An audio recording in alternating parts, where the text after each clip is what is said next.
Thank you. Hi, everyone. I'm Neela Saldanha. Hi, I'm Sakshi Ghai. And we're going to present a little bit on COVID in the Global South, as you see, plus all our amazing Global South contributors. So if you are looking for answers, like Chris gave in the previous section, I think, it might be a good time to have some dinner or lunch or grab a beer, because we don't have any, but we have lots of questions. But before we have the questions, let's start with a story that literally says in Hindi, "There a story." So this harks back to the time when I was a consumer insights manager. And as a consumer insights manager does, I went on lots of focus group discussions. This was before the times when we learned that focus groups were quite biased, but still. So one of the discussions was in India. And since I understood the language, I was sitting in on that discussion. And the entire discussion was in Hindi, except that once in a while, people would use some English terms. And one of those was junk food. So after the third or fourth time this happened, I turned to my colleague and said, "Well, what is the Hindi word for junk food?" And she said, "I don't think there is any, actually. I think you just say it in English, because literally you would say garbage. The literal translation is garbage, but that's just food that's rotten and you have to throw out." And that's when it really hit me, like, what are we actually missing by not taking into consideration these different perspectives? So, when we think about our world through the lens of global North and South, we might imagine it being neatly split into two halves, where the North mostly correlates with much of the Western developed world, while the South corresponds to much of the developing world. Next slide, please.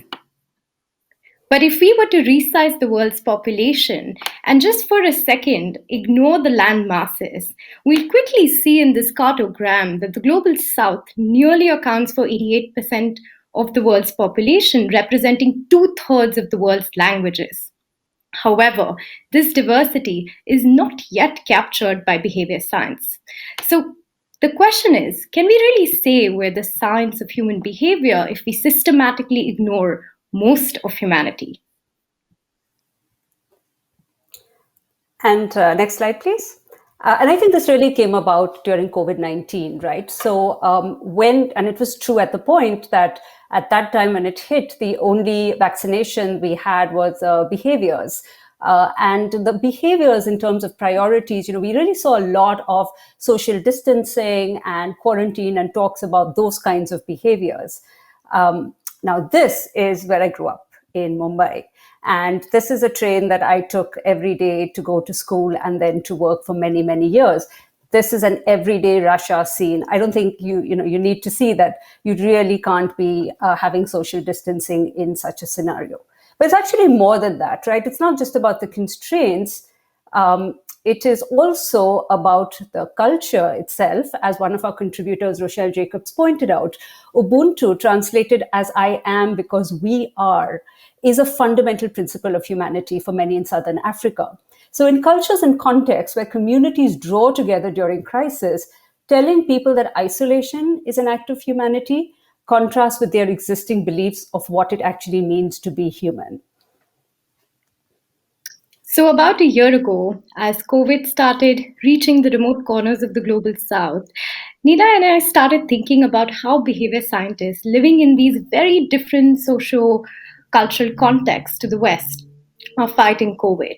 And we thought, instead of falling into the trap of perhaps tortured thinking, to simply reach out and ask them. So, in a special correction, we reached out to our network to understand what are the unique challenges faced by behavior scientists and got an astonishing collection of contributions. Representing Latin America, we have Margarita, Lucia, Hafaya, Andres, Beatriz, Flora, and Denise, representing Mexico, Argentina, Chile, Brazil, Colombia.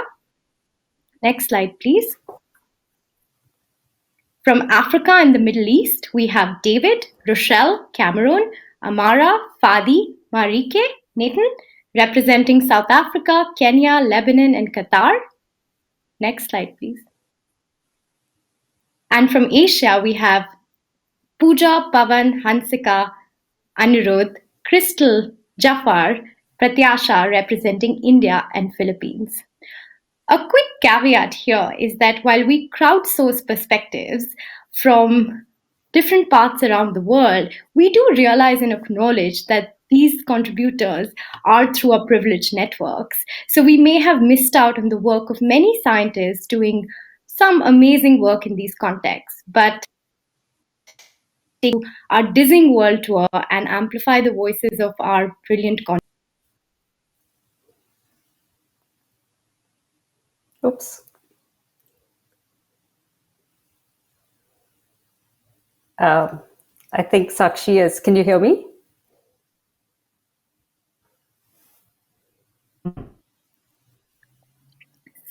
Sorry, I think I got cut off for a second. So as we take you through these examples, we will see that every context had something so unique and innovative to share that diversity of the context breeds creativity. So from Philippines, Crystal and colleagues designed some school-based nudges, including innovative eye stickers.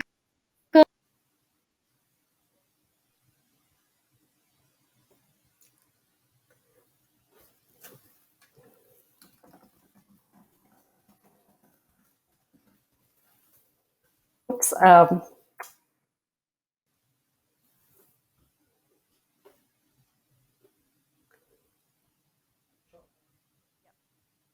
Neela? Yes. Hello, Neela. Do you want me to can you take hear over? us?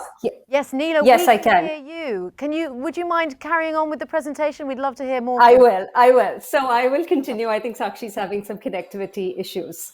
I think so Sakshi, I think. Okay. I think I'm back. So I'm Sorry. Sakshi, I'll continue with the presentation because I think there are some connectivity issues here, right? So, the first thing that we discovered was that context really unleashes a lot of local creativity. We see that in the Philippines, where Crystal and the ID Insight team really looked at innovative hand washing nudges.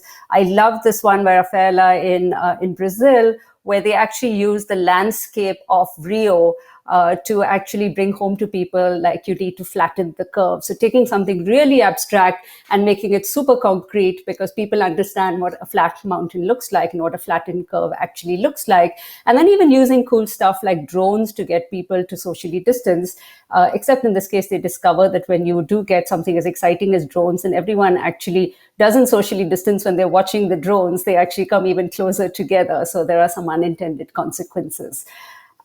We also realize that testing locally is critical because as Hansika and Anirudh from India point out, you need to really decentralize nudging, and what that actually means is really testing messages. So as Flora in Brazil and Andres and Beatriz in Colombia really did, is testing various kinds of messages in RCTs to discover what works. And that means as behavioral scientists, we really need to really be thinking about how to test in the context that we are actually in.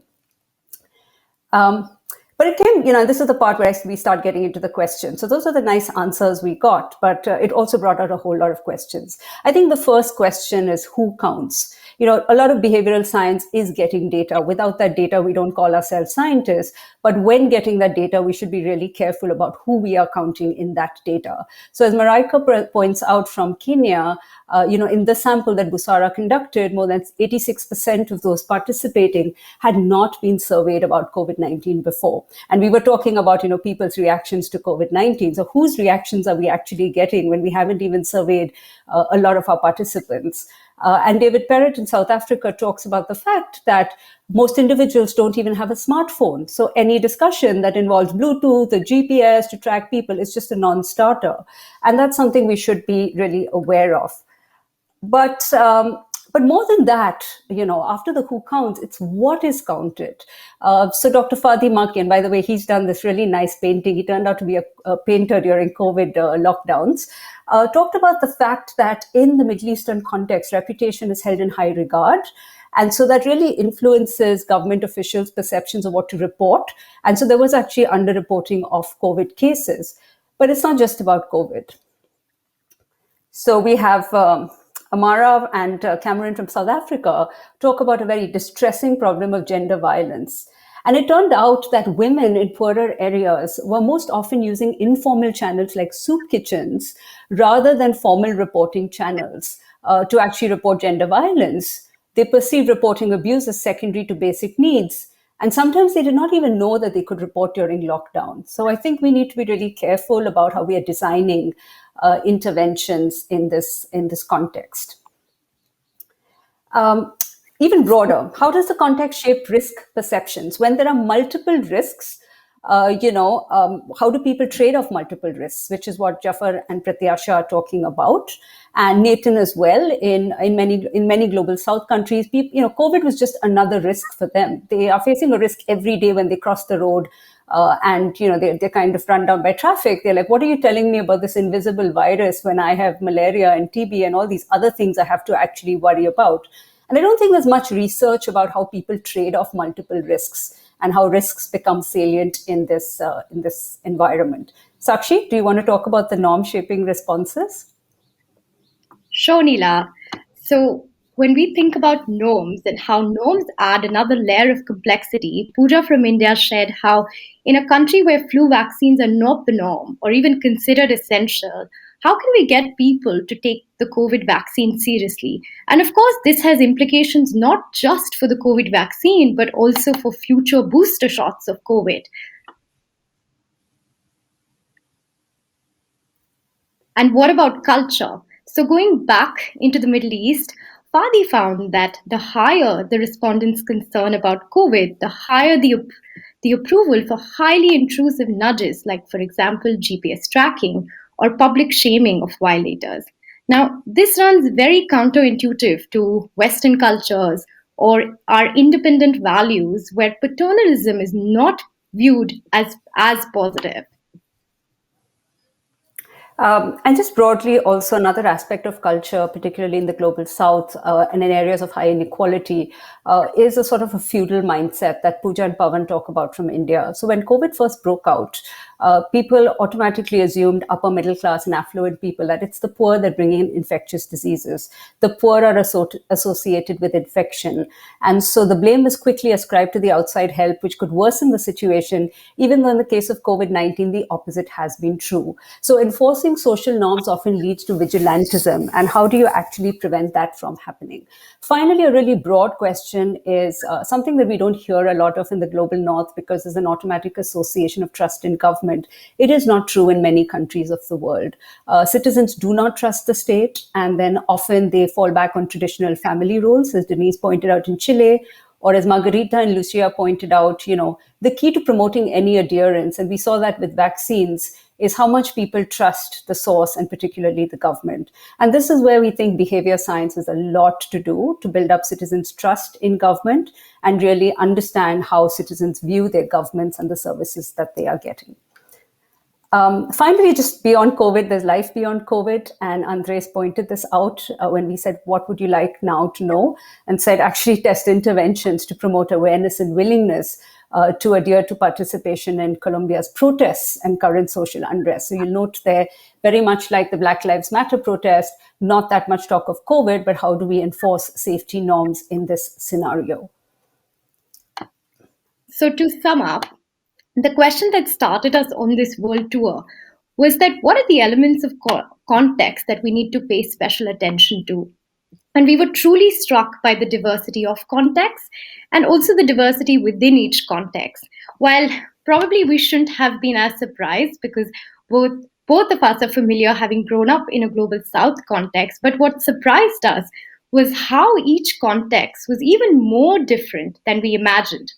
But at the same time, it had elements of shared context. So there was nuance, there was differences in language, religion, cultural beliefs, but there were also similarities like inadequate infrastructure or the lack of public trust or the power of cultural beliefs or the interdependence in values. In fact, two of our contributors from two different continents came up with the same idea on risk perception, which is quite telling on similarity.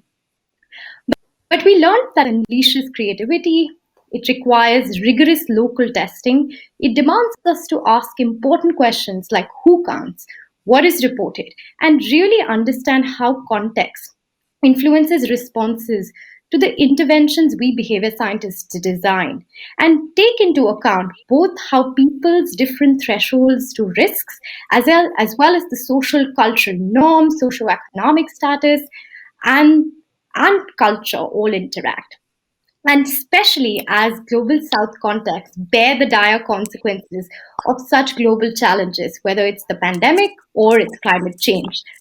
Both national and local contexts matter. So we took this phrase, context matter, and used Google Translate to help us make the point. But we'd leave it to you all to tell us if this is the right translation or perhaps it misses something. For technology can only help us so far, but we need something more, and there is an important ingredient.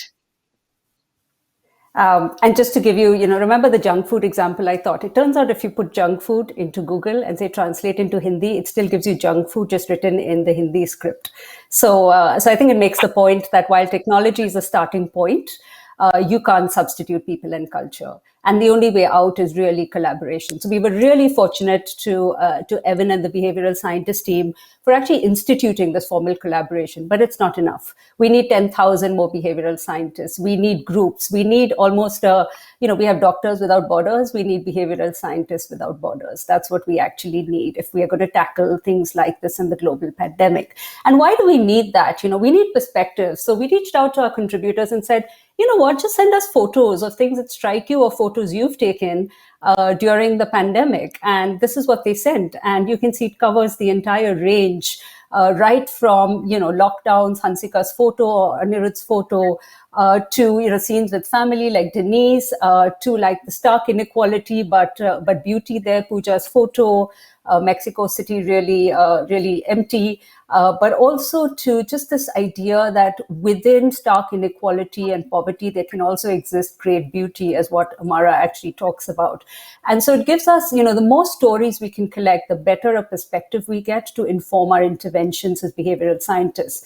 And I'm going to end with one of our favorite authors. To my friends in Nigeria, I hope I'm not butchering her name, Chimamanda Ngozi Adichie.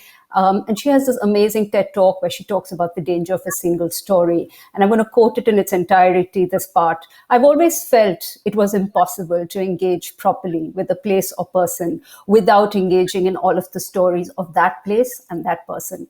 The consequence of the single story is this: it robs people of dignity. It makes our recognition of our equal humanity difficult. It emphasizes how we are different rather than how we are similar. Thank you. Shukran, gracias, dhanyawad, asante. Dhanyawad, Ji shukriya. shukran. Listen, let's start with that very last point you made, Neela.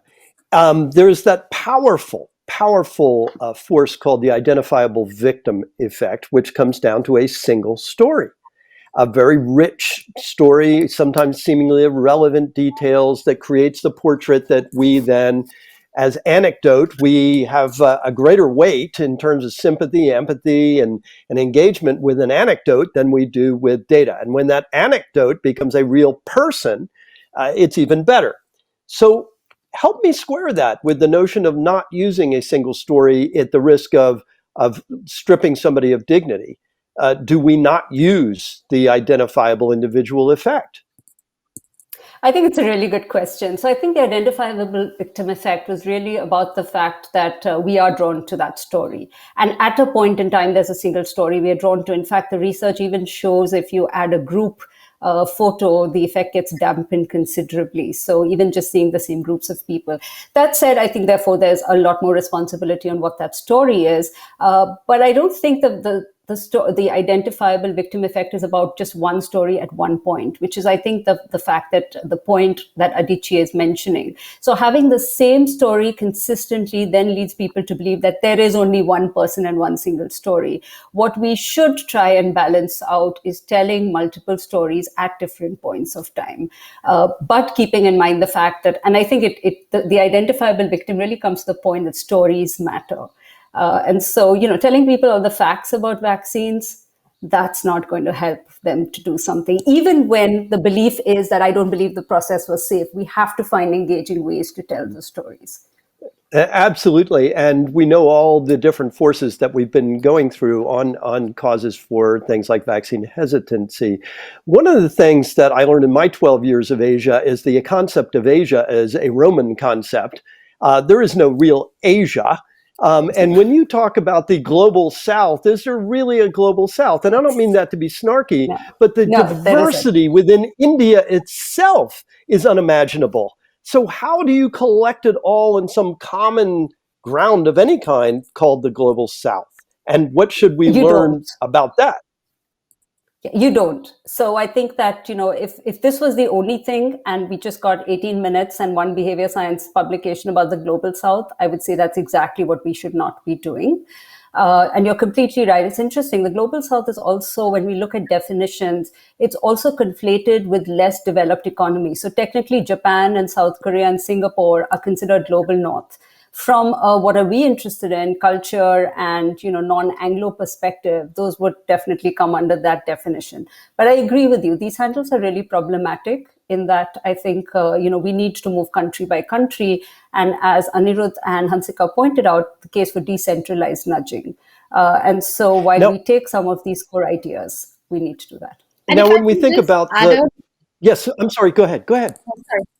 If I can just add on to that, I think one of the things we learned is that we didn't just land up with 3 different continents, so Latin America, Asia, Africa, but within each of these contexts, there were 5, 10, 25, and we can keep multiplying infinite subcontexts. And as we start peeling the onion, you can find a whole new rich level of richness and beauty. And I think that's where going back to how context matters, and even the definition of context is so hard because we tend to use so many proxies for context.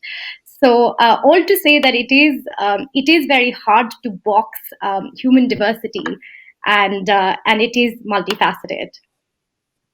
And when you think about reproducibility, context, as you said, is so important. But context adds a real wrinkle in reproducibility for behavioral science, and behavioral science has been knocked for irreproducible, things we have come to believe in. Does the need for context make reproducibility even more of a challenge? It does, and this goes back to the early, if there are so many anomalies, they don't fit into our model. So I think we should use that as a way to say we can't reproduce, but I think we need to get better at saying what elements of context affect the reproducibility. Rather than just saying something reproduces or doesn't. And I think that's something we have to push ourselves to do. We can only do that if we know things work or don't work or have tried it out. So absolutely, we need to get better at it.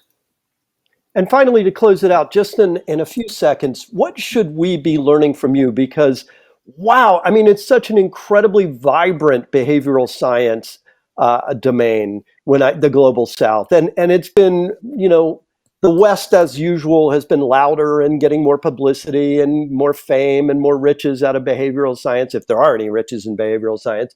But what should we learn if you were to distill as something urgent, acute, that we could start with that would make us smarter about the global South and behavioral science? I think just ask the people who are working there. A professor of mine, when I said to him, I'm going to do this fancy, implicit association test and get at people's deepest subconscious, he said, why don't you just ask them? And I said, what? Like, how can you just ask people? He said, well, if you ask the right questions, you can get good answers. So I would say just ask people. We need to ask the behavioral scientists working in the global South. Well, Sakshi, Neela, I'm so glad we asked you. And it's just our very beginning of learning a whole lot more. So thank you so much. And we're on a long journey learning more about it. Thank you.